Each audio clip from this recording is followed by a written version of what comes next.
Growing up can be hard, especially during those dog days of high school. There's tests to take, there's pencils to sharpen, and praying to the homework gods above that your dog didn't eat that assignment you just worked hard on at the last possible moment. But what if you got more than a slap on the wrist for falling asleep in class? What if, instead, you woke up in a dark and twisted otherworld filled with tentacles and dead things?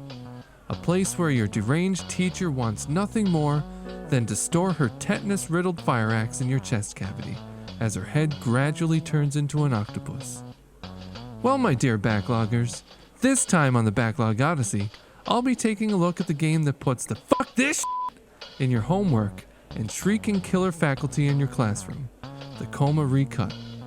So stick around, find your cubby, and try not to be tardy, because it's time for another backlog review.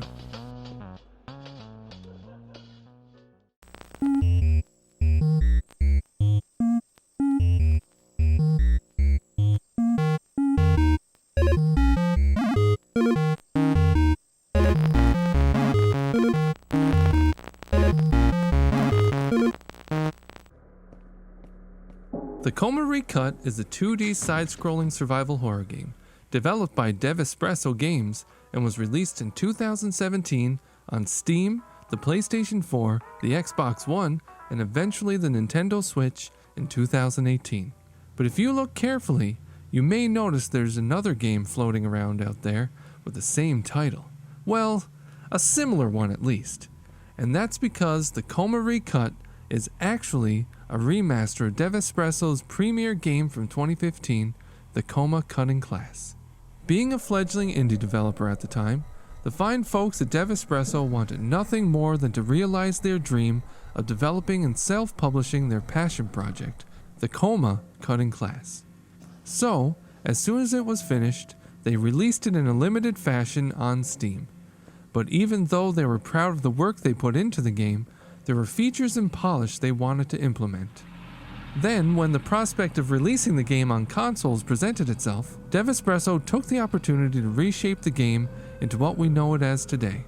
Which is lucky for us, because now we're graced with enhanced hand-drawn graphics and animations, as well as refined game mechanics that significantly improved the experience overall. That, and it granted us the ability to finally be able to skulk through the eerie halls of Seiwa High on console, in the Coma Recut.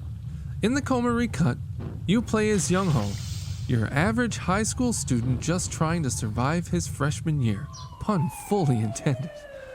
But, after finding a mysterious-looking pendant that belonged to his homeroom teacher, Miss Song, Young-ho is thrust into a dark and twisted reflection of the campus he knows so well. A dimension known as the Coma. Now, in order to escape, he must unravel the enigma he finds himself in, all the while avoiding a bloodthirsty killer stalking the halls. The only problem is, the longer Young-ho stays in this nightmare, the more dangerous it becomes.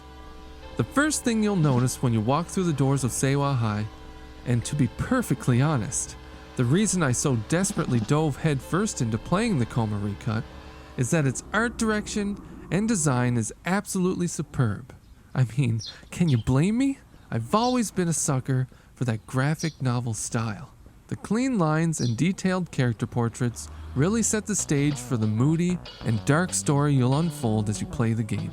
The in-game graphics themselves may be a bit more simplistic, but they maintain that Espresso style we've all come to love, and stays true to the aesthetics of the world. I'd say the only issue I have with the Coma's presentation is its sound design.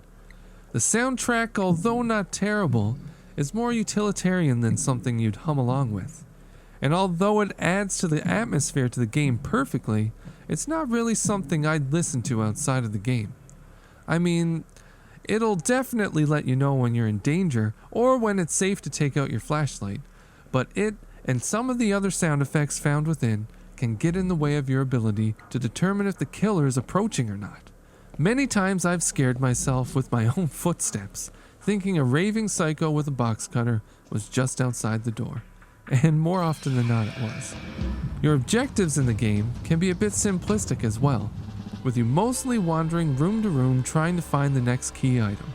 And just like the various sounds, the controls will more often than not get in the way of you doing what you want to do. But it's not like they're complicated or anything, it's just that they don't always respond when you need them to.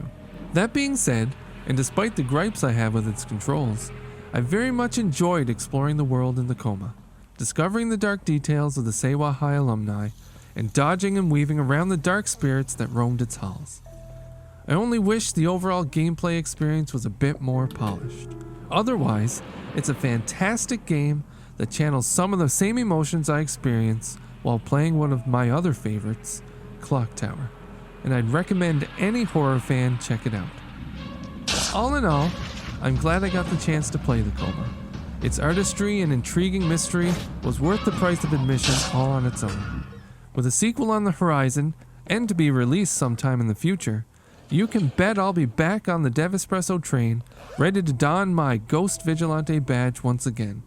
And who knows, maybe I'll revisit this one just to see if I can get that good ending this time.